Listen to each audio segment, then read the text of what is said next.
that's not good.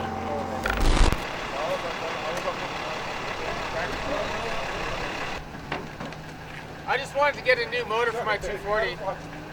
You gonna use this one? We'll use this one. It's broken in nice now. I think there's that like fucking 2-inch bar for the sway bar. That stopped everything. I'm just like, I'm good. It slowed down quite a bit by the time I got to a tree, but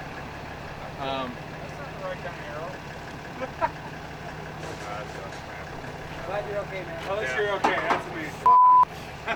terrible. Where was that at? I don't want to tell you because it's embarrassing.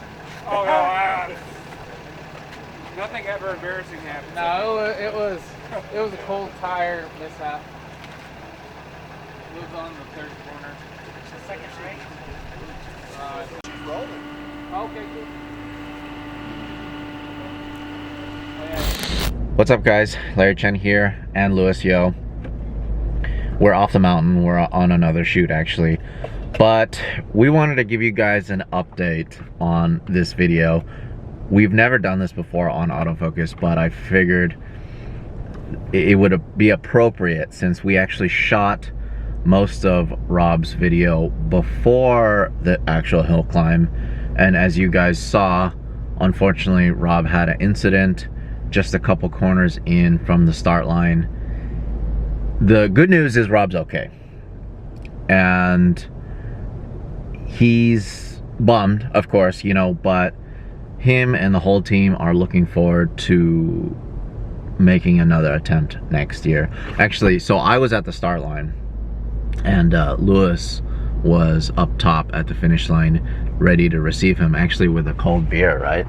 So Rob and I basically talked it over, and we came to the agreement that we would be waiting on top of the mountain with a beer for him. So, yeah. A celebration beer. You know, so unfortunately, that didn't happen. But you know what? The thing that I told Rob, actually, is the fact that he got away from this incident safe, not hurt, is such a big deal. It's such a big plus, and the mountain, you know, will take, the mountain will give, the mountain doesn't lie. You know, if the mountain will let you go up, she will let you go up, and she will let you have a good time. If she wants to take your life, she will do that too. And I told Rob, you know, just the day before we filmed him leaving the start line, unfortunately we had to go to Carlin Dunn's service, his funeral, where his mother spread his ashes up on the starting, or at the finish line. And with that said, you know, it's very easy to forget the real consequences of this dangerous race. In my eyes, Rob honestly won because he left the mountain unscathed, and he's ready to fight again next year and push hard and really kind of show us what he's capable of. In my eyes, Rob actually won because he left the mountain unscathed, and he's going to come back next year, and he's going to try harder, and he's actually going to tackle it, hopefully break the paraplegic record, which you know, we're looking forward to, and we'll be there to document it. So enjoy the rest of the video, and yeah, see you guys there.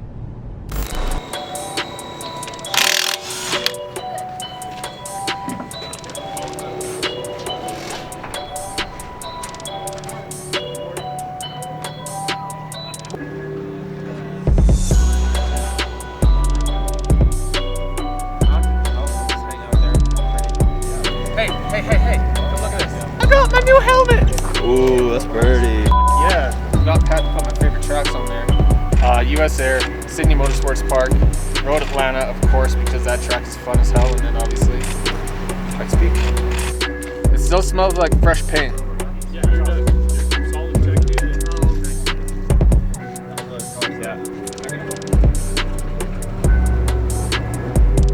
I'm amazed how that happened.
think you might be in focus now. In focus. In focus. Yeah, boy. Autofocus. I think my brim it's getting bigger year after year. Pretty soon it's just gonna be out to here. It's like a tree. It gets the ring every time that you come to one of these events, man. You just grow a little bit bigger. I mean, I believe that thing should be this big by now. What's going on, man? Just like a huge sombrero. Yeah, absolutely. Oh man. Well, it's good to see you, Rob. And I always enjoy photographing your crazy adventures. I actually had a chance to do chase car with my 240Z with one of the versions of your S chassis.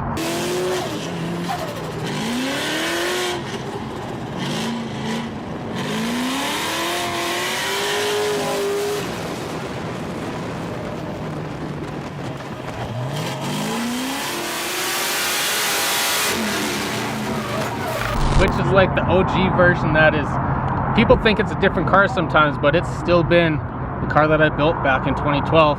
Just different colors all the way up. It's a lot more bent now, though, let's be honest.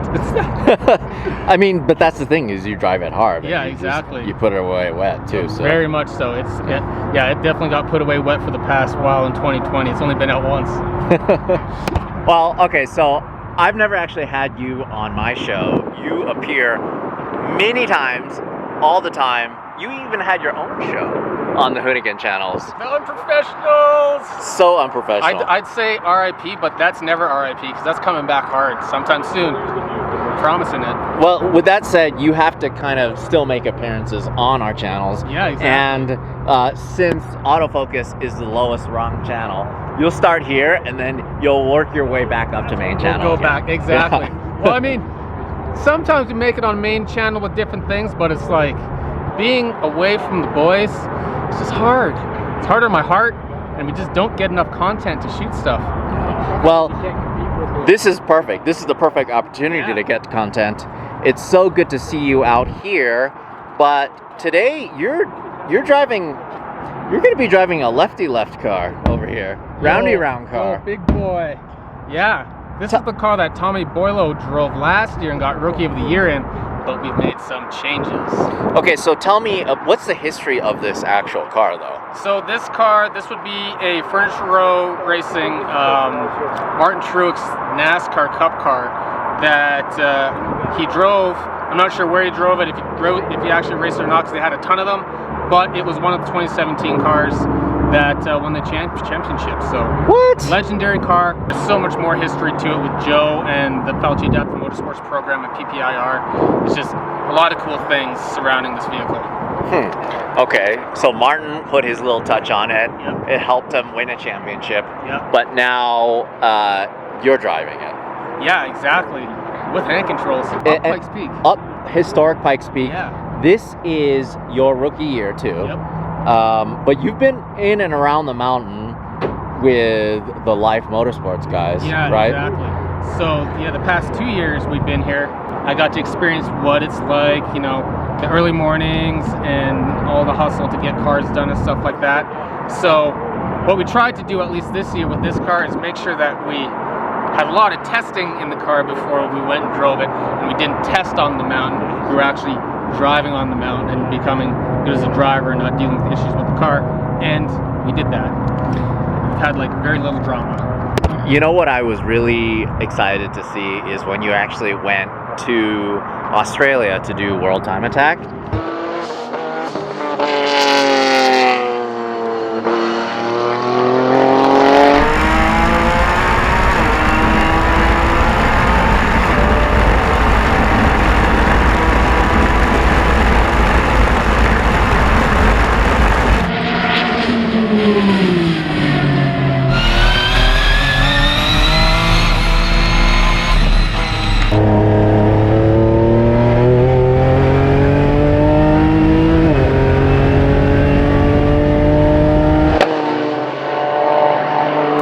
fast were you going, you think? I believe my fastest time, you have to double check this, it was either 167 or 176. I feel like 176 was a little fast. I think it might have been 167 miles an hour, but incredibly quick. That was as fast as I was going down that freaking straightaway, but My visor wasn't down. He has hand controls. Yeah. So he has to leave his hand controls, leave the steering wheel, put his visor down, and then keep going. That was honestly, that was like the boss moment. Yeah, so like that was in my head, definitely was like, I think I'm gonna flex a little bit right now because the car feels good. My visor's not down.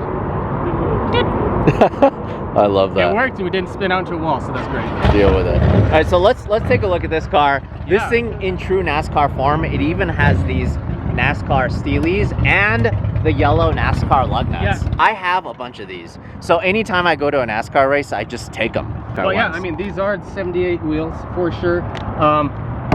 Goodyear tires. These bad boys are freaking amazing. I haven't even ran on these ones yet because these are the stickiest ones that they have, and I guess nobody can get them. Wait, so these are the actual Cup Car ones? These are like secret tires. Oh, These are secret sauce. tires. Wait, so you're telling me these wheels potentially could have gone 200 miles per hour plus, huh? Absolutely. Yeah. We got a ton of them. Huh. Okay. I like that. But I'm excited for these tires because I haven't ran on them yet. We only have a limited amount of these very sticky tires, and they're definitely gonna be game changing for me, I think. So how are the brakes on this thing? Are they actual Cup Car brakes?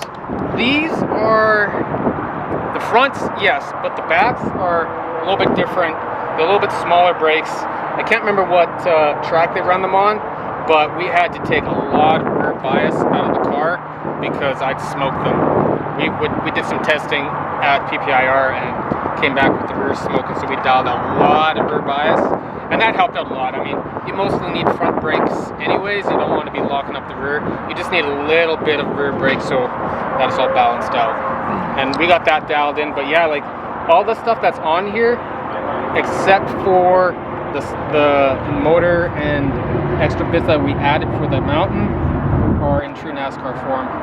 So in terms of even aero, there isn't really that much extra aero except for this tiny So lip. that thing, we do have a splitter. It's not on there. We will put it on race day because we can't get it in and out of the trailer with it on. So the only things we're missing for the hill itself are the splitter and the skirts.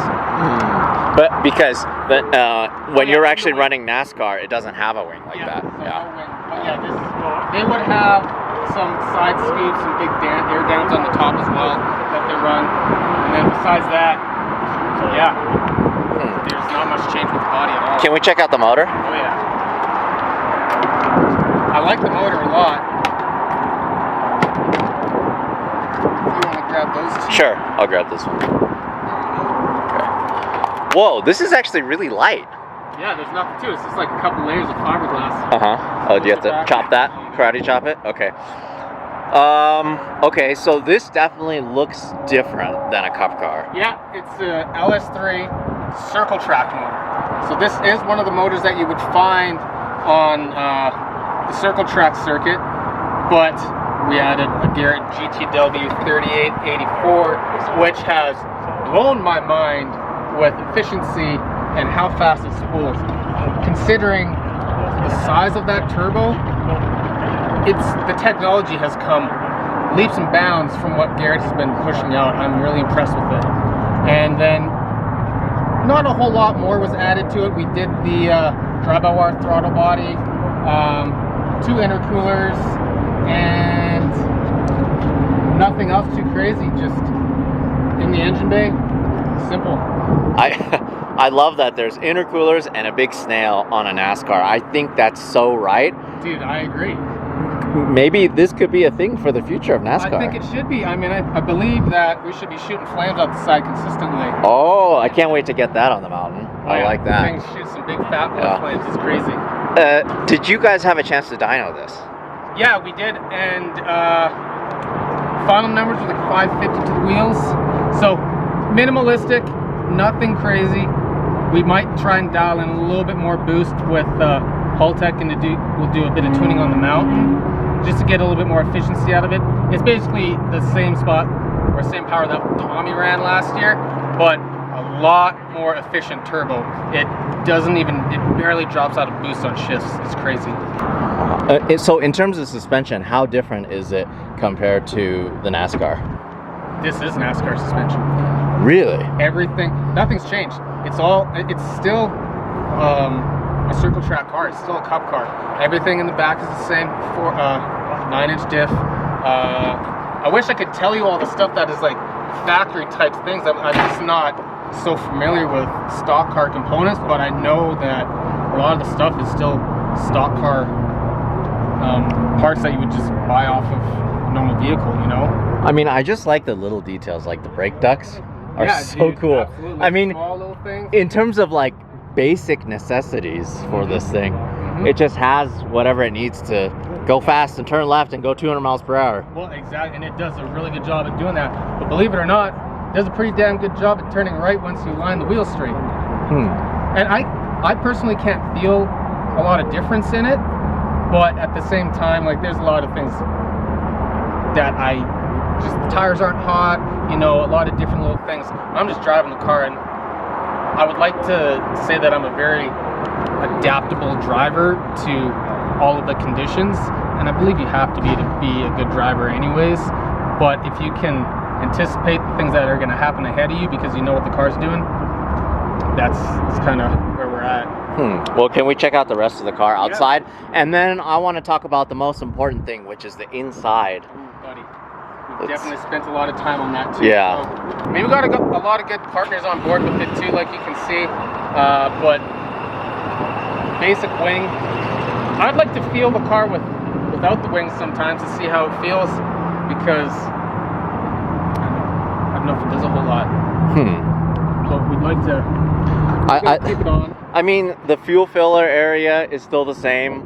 There's so much of it that I recognize. Yeah, exactly. If you take this one and put it next to the cars that you've seen on TV, the look is exactly the same. The only difference is these are usually cambered like crazy. Yeah, the other way. Yep, yeah, exactly. Huge. Yeah. And then this arm underneath it's got so much adjustment forward and back. Like, you can take this wheel and you can put it back even more. And I believe if we go look at the other side, I bet you can see it.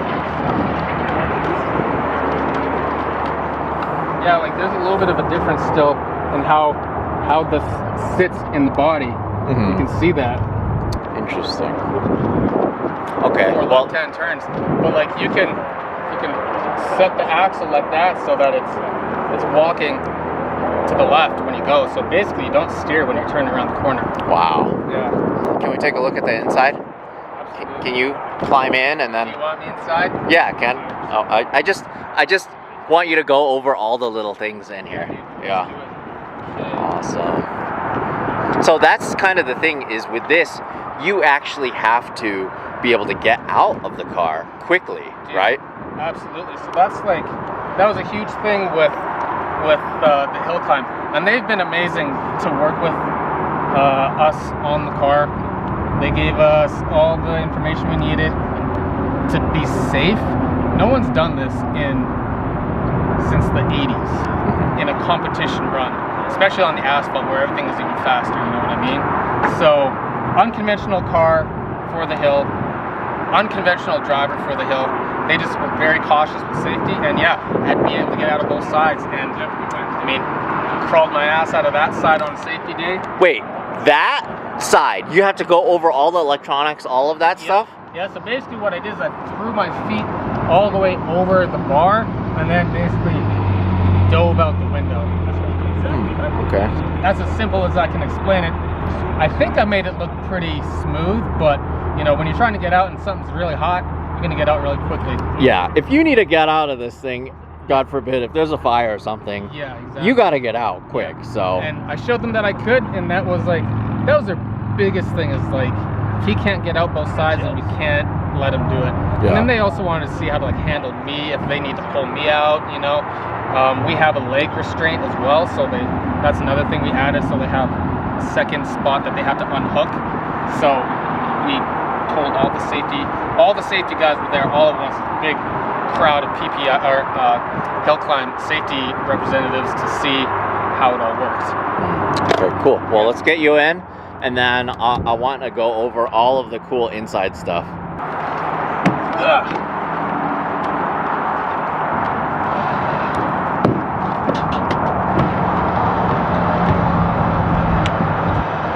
Oh, black car, so hot.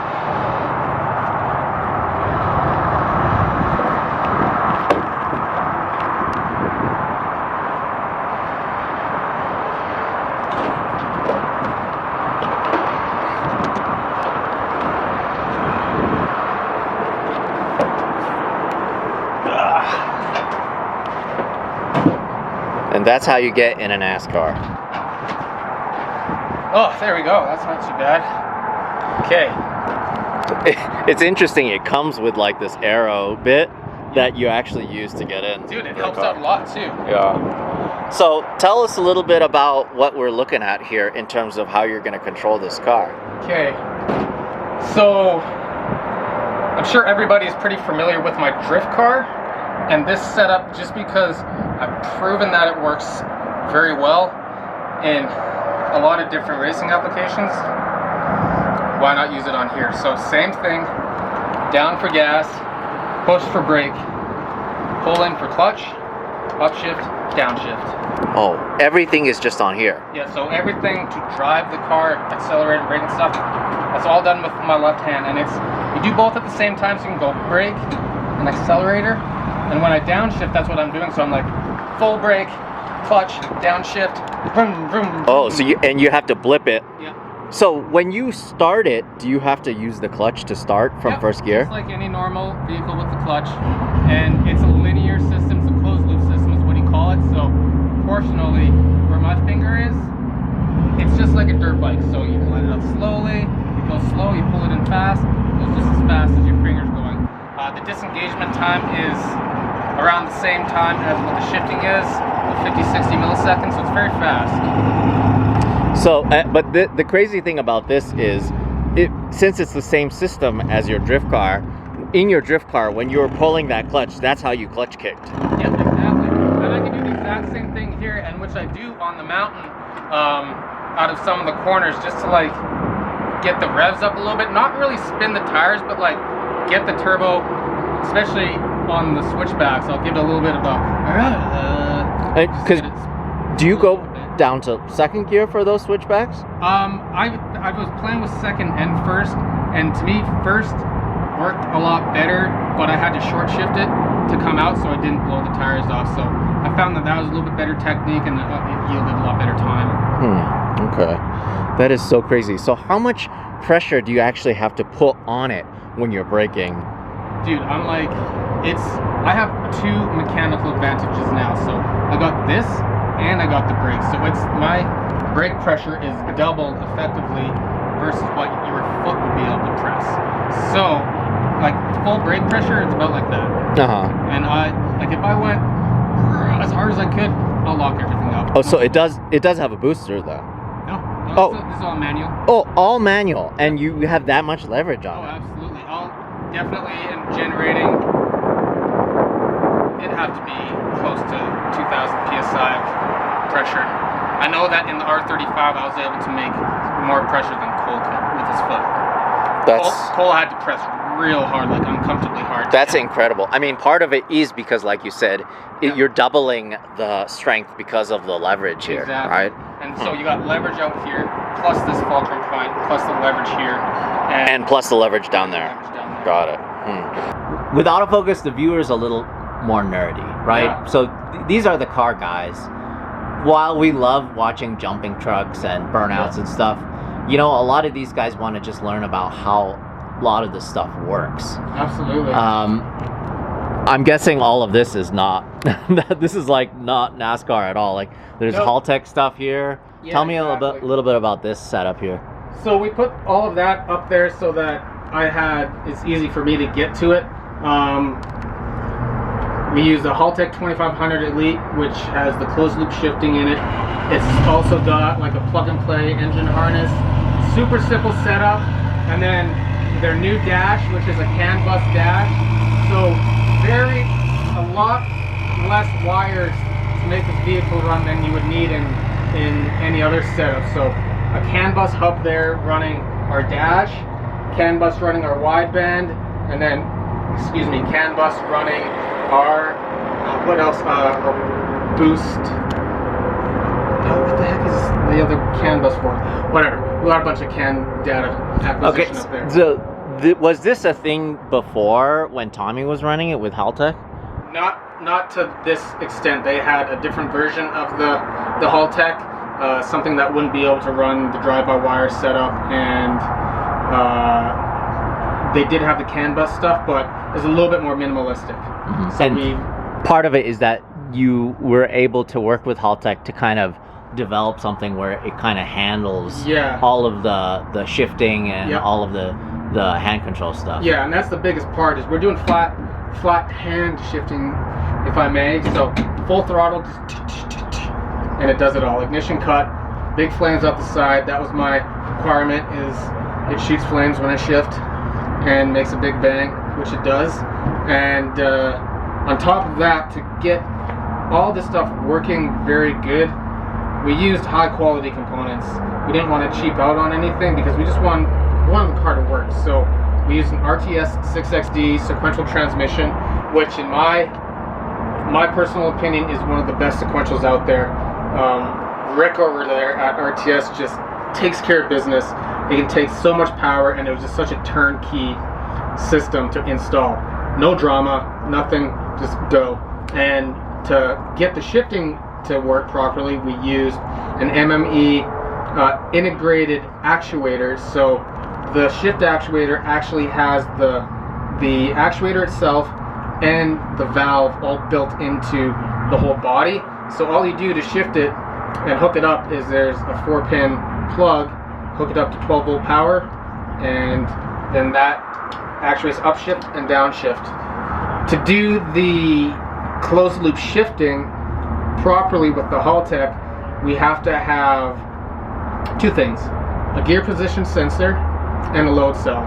The gear position sensor is a potentiometer, which is reading 0 to 5 volts. So like on the very far side, reverse would be like a 0.5 voltage reading, and then on the very high side, 6th gear, would be like a 4.8 voltage reading. So you set those inside of the Haltech, and that will tell the computer if that voltage isn't sitting within that range of like 0.1 volts, it's not gonna, it knows that it hasn't finished a shift, so it will try it again. And then the load cell, that reads when we are commanding a shift. So when I command a shift, the load cell sees that we're pulling on the gear shift lever, I guess we'd call it. It's right in between. So there's the actuator, and then there's a fulcrum point that goes up and down, and then there's a load cell in between it. And that tells us whether we're shifting up or shifting down, because the load cell rests at a 2.5 volt reading. And if you shift up, it'll go high, which is 5 volts, and then you shift down, it'll go low, which is basically 0 voltage. And that again tells us what we need to do on the computer, whether we need to do a throttle blip or we need to do an ignition cut on upshift. I don't even, a lot of that went over my head, but that's okay, because this stuff is so interesting to me. I mean, you guys really are on the cutting edge of this stuff, of hand controls. I mean, you're making this accessible to so many people that want to still continue racing, regardless of disabilities or whatever. Part of it is that, you know, you're inspiring these people to continue to race. If that's what they love, they gotta do it. They gotta do it. You know, it's essential. Absolutely. Like I can say for sure, like if this stuff got taken away from me right now, you would see me go into a very deep depression. Because this is all I live for. I live for making parts and like driving cars. It revolves around my life in every single way. So tell me a little bit about what's going on here. I don't recognize any of this stuff. What is this stuff? So this stuff, this is for all of our shifting.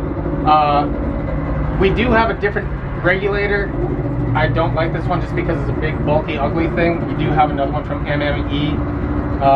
We'll talk about them in a sec, but the regulator that they have is this nice, tiny little motorsports regulator that has a pressure transducer on the input pressure from the tank, and then the regulated output pressure, so you can data log how much tank pressure you actually have, and then if you're dropping below your regulated pressure ever, which typically you don't want to do. You want to have your regulated pressure set at a point and then have your tank pressure be up there to keep this from changing.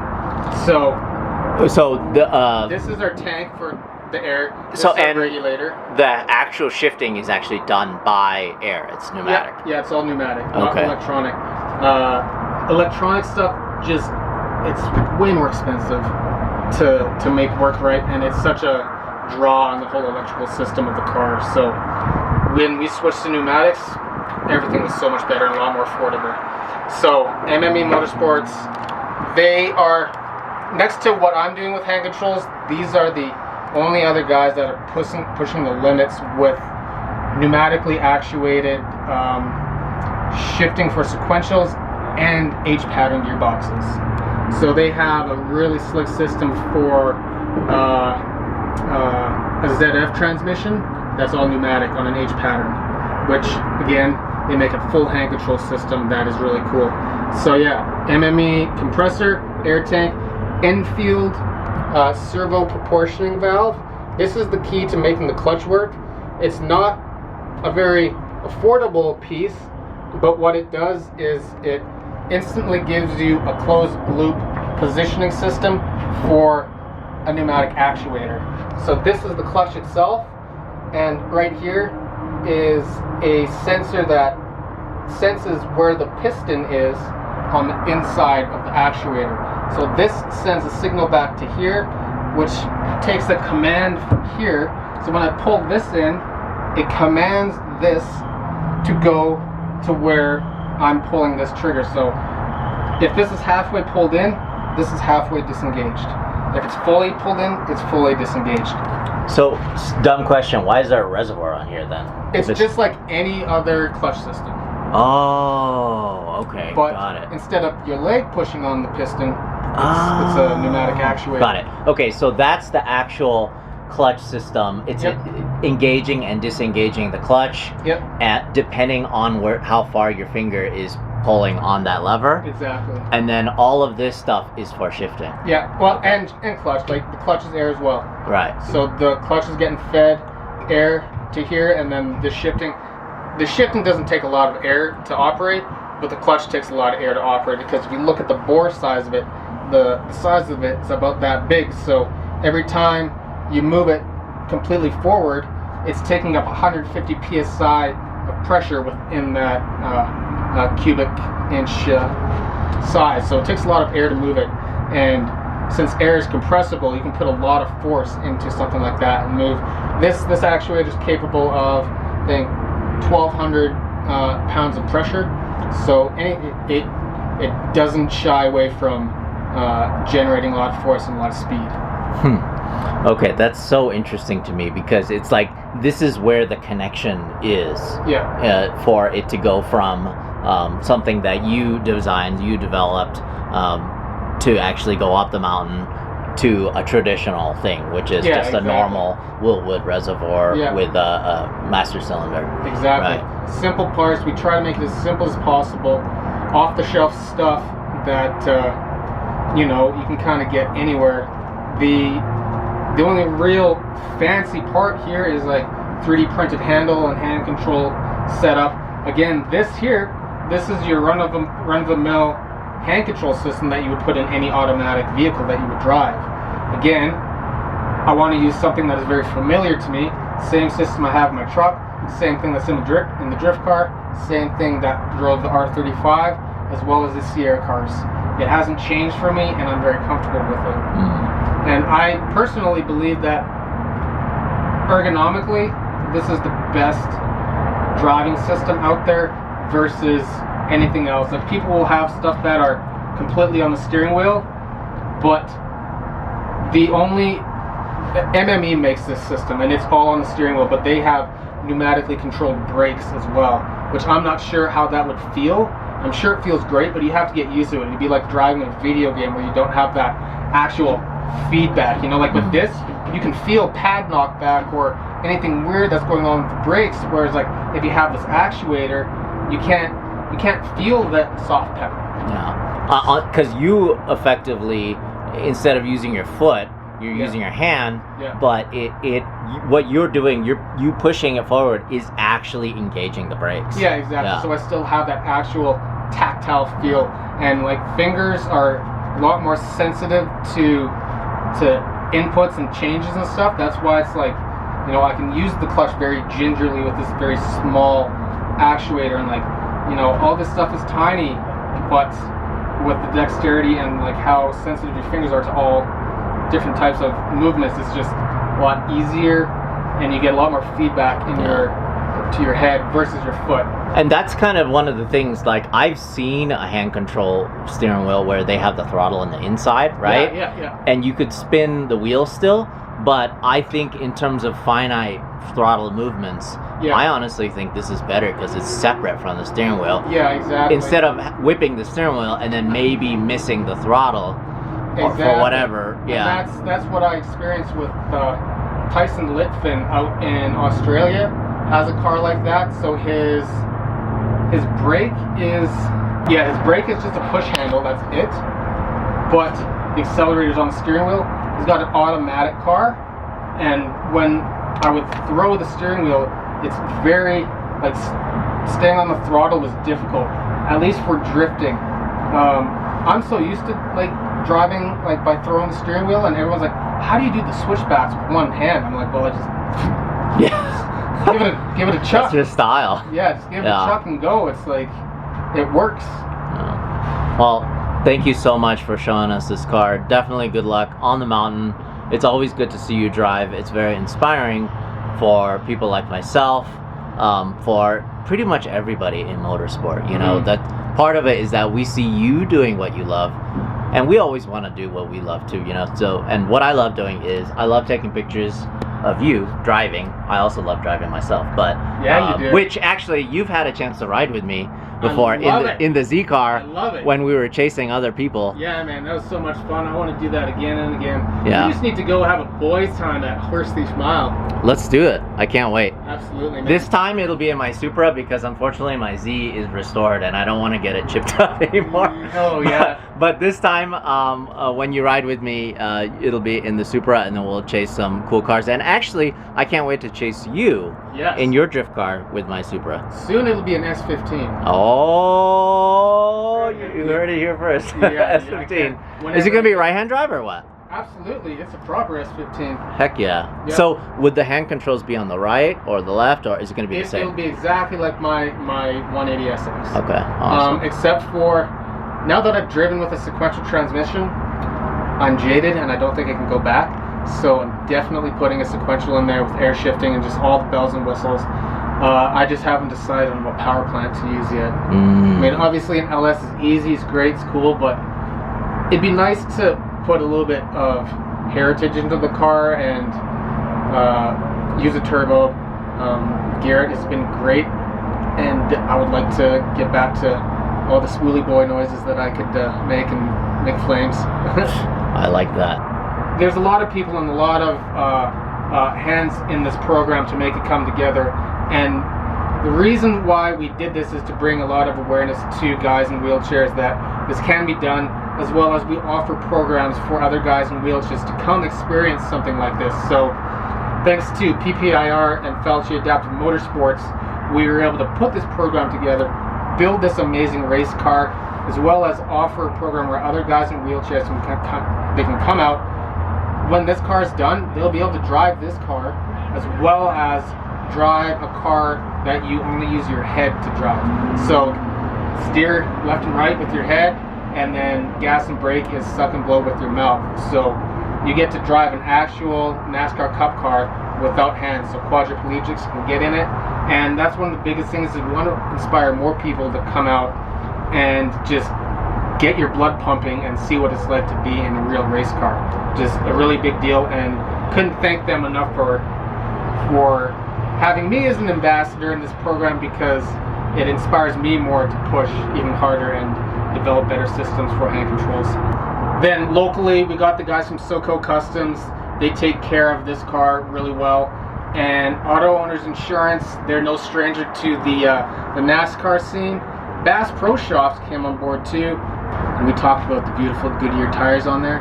So I'm not even kidding when I say they're secret tires. I don't know if anybody else out there really has them, but Joe has the connection with Goodyear, so we have secret tires thanks to Goodyear. But I mean, like I said, these programs don't come together without the support of great sponsors, and we have a good amount of them on board. And again, creating awareness, inspiring people. Let's get more people behind the wheel of a race car that are in a wheelchair. Like, we're to a point to where a lot of people in chairs can like, they can get into this in an affordable fashion. You know, there's guys out there in the woodwork that I guess aren't in the spotlight, I should say, and they don't want to be. It's just like they're just doing it for fun. But if someone is out there that wants to like take on a challenge or like, you know, push the limits, let's try and do that together. That'd be really rad. On that note, I think that's a wrap. We'll see you on the mountain.